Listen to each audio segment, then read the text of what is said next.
On July 1st, Donald Trump and Governor DeSantis showed the world a whole new level of inhumanity by introducing what Trump proudly called Alligator Alcatraz. And no, it's not some prison for the most notorious criminal gators, though at this point, I wouldn't be surprised if that was next. But all jokes aside, it's a brand new migrant detention center in Florida, surrounded by razor wire, swamp, snakes, and yes, of course, alligators.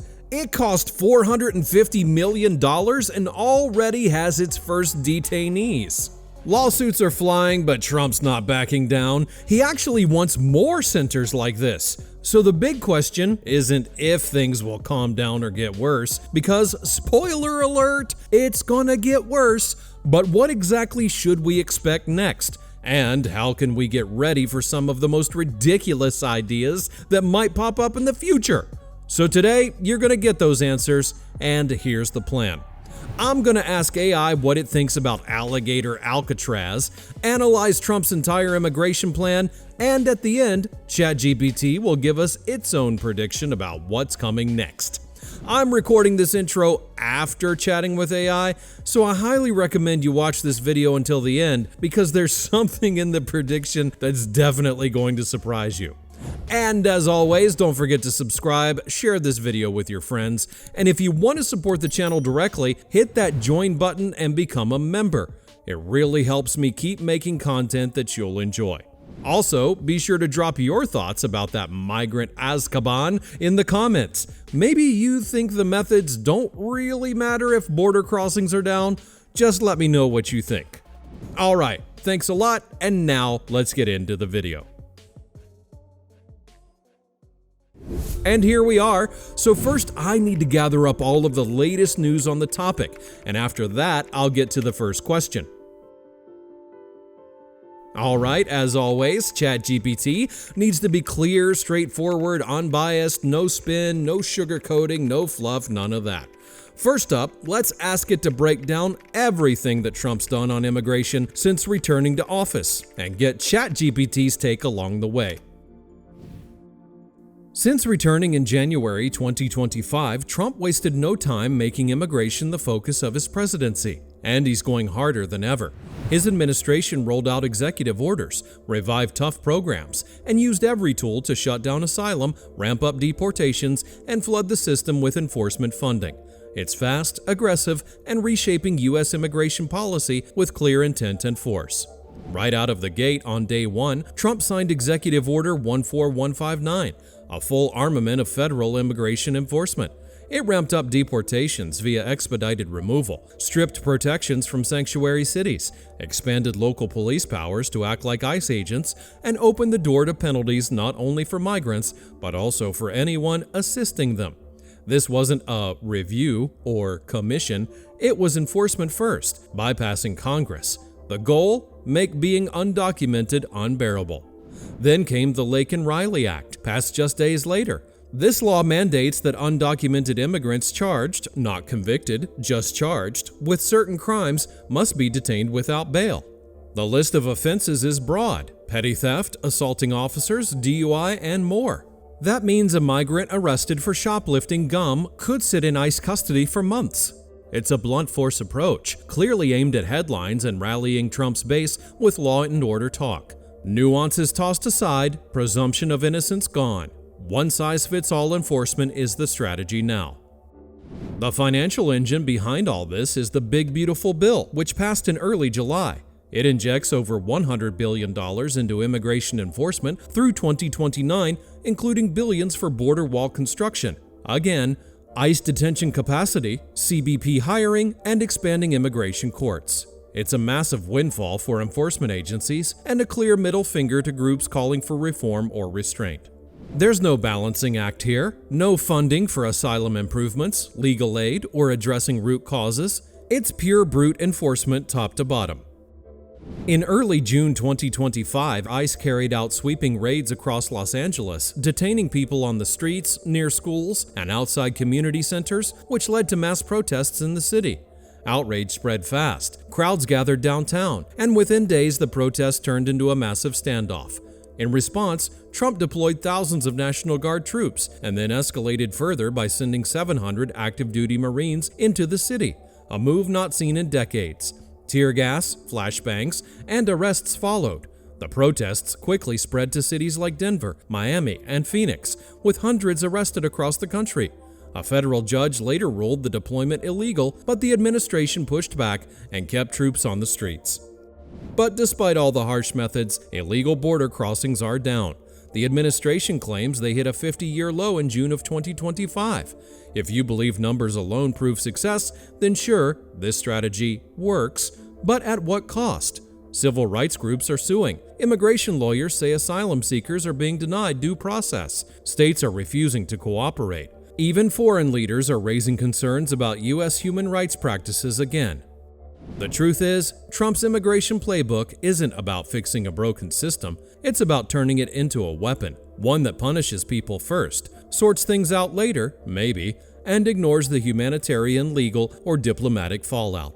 There's zero subtlety here. This is red meat politics. This is spectacle. And it's working, at least politically. His base loves it, and the headlines are feeding the narrative that he's taking control. My take? It's effective in the short term, ruthless in its execution, and reckless in the long run. This isn't policy. It's performance with real human consequences. The country may be seeing fewer border crossings today, but it's also planting the seeds for lawsuits, international friction, and domestic unrest down the road. This is Trump being Trump, doubling down on fear, control, and chaos. Whether that's leadership or not, I'll leave for voters to decide. But one thing's for sure, he's not slowing down.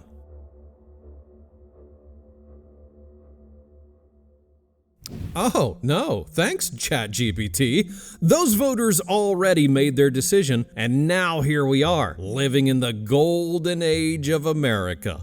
Some might say none of this even matters if border crossings are down, but I want ChatGPT's honest, unbiased take. Is this really a story of successfully stopping illegal immigration or not? No, I don't think this is a story of successfully stopping illegal border crossings. It's a story of brute force being used without any long-term vision. Yes, illegal crossings drop sharply, but let's be honest. If you crank up raids, flood cities with ICE agents, detain people without bond, and roll out military troops against protests, of course numbers are going to drop. You don't need to be a genius to get that result. Anyone could slam the system that hard and get similar short-term outcomes. The question is, why didn't past presidents do it? It's because they understood the damage that kind of approach causes. There's a reason Obama, Bush, even Biden didn't flood the streets with troops or lock up everyone who crossed illegally. Not because they were weak, but because they knew it would tear the country apart. Legally, socially, politically. You're not solving the problem, you're freezing it. It's like using a sledgehammer to kill a fly. Sure, the fly's gone, but now the wall's cracked and the room's a mess. So yeah, Trump's tactics worked, in the narrowest sense. The numbers went down, but that's not strategy. That's panic. That's showmanship. And the cost? Lawsuits, protests, fear in communities, global criticism. Makes it hard to call it a real solution. All right, well, couldn't have said it any better myself.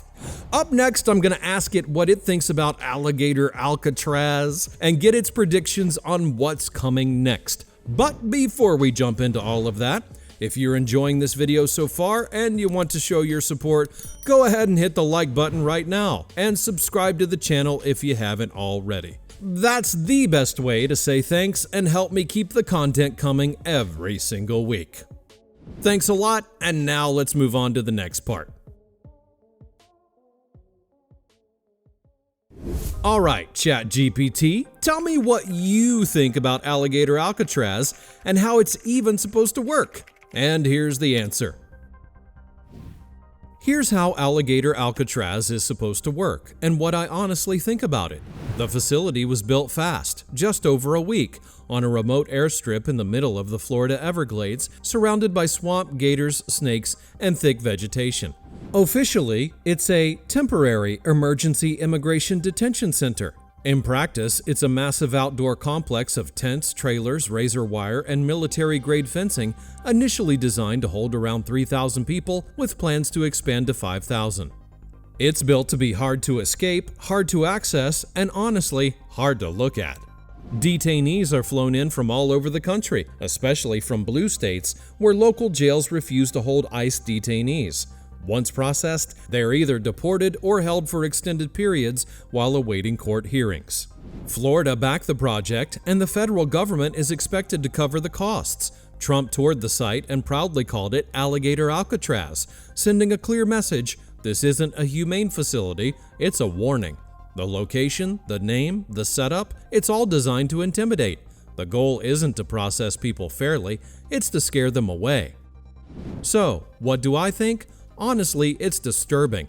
This isn't just tough enforcement, it's theater. They built it fast, dropped it in the middle of the Everglades, surrounded by gators, snakes, and swamp, and wrapped it in razor wire. It looks and feels like a prison colony by design. It's meant to intimidate, not just migrants, but also states and cities that refuse to cooperate with ICE. The message is loud and clear. We don't need your permission, we'll build it anyway. It also opens up serious questions. What happens when a hurricane hits? What's the medical care like out there? What legal access do detainees have? And more broadly, how far are we willing to go just to look tough on immigration? If your only goal is to scare people into staying out, maybe this works in the short term. But if your goal is to run a fair, lawful, and humane system, this place is a disaster waiting to happen. It's not a solution, it's a spectacle.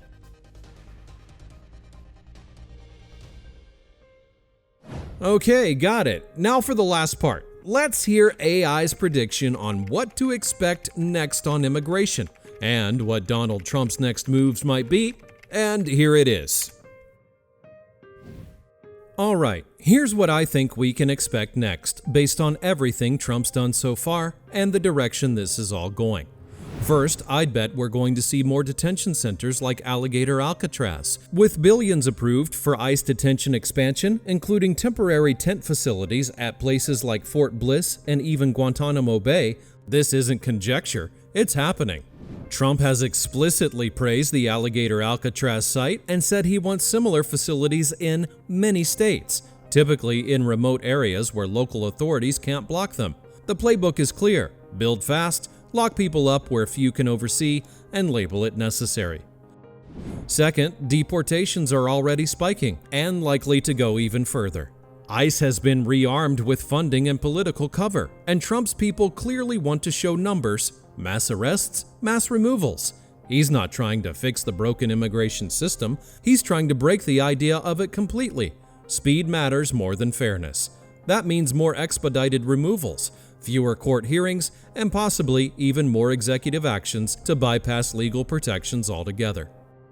Third, I think Trump will start targeting legal immigration next. So far, the spotlight's been on undocumented immigrants, but next he could move to shrink green card quotas, tighten asylum eligibility, and delay work visa approvals. Refugee admissions might drop to near zero. Even basic renewals could be slowed through new rules and processing limits. The long game isn't just about the border, it's about cutting legal immigration across the board, step by step. The real fight is with the states. California, New York, and a few others are already pushing back. We could start seeing more direct legal fights between governors and federal agencies.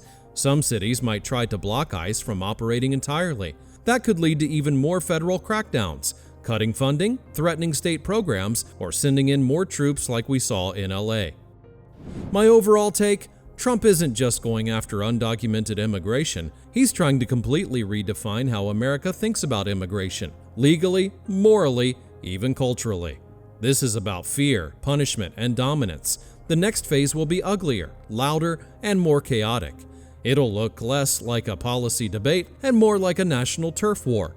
And the people caught in the middle, immigrants, lawyers, families, are going to pay the price first.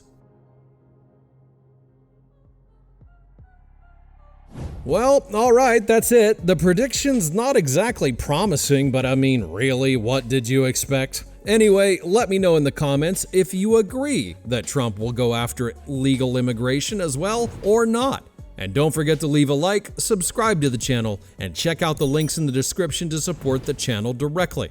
After that, be sure to check out this next video, where I asked AI about the changes in the big beautiful bill that just became law, broke down the Trump-Musk feud, and looked into Musk's potential America Party.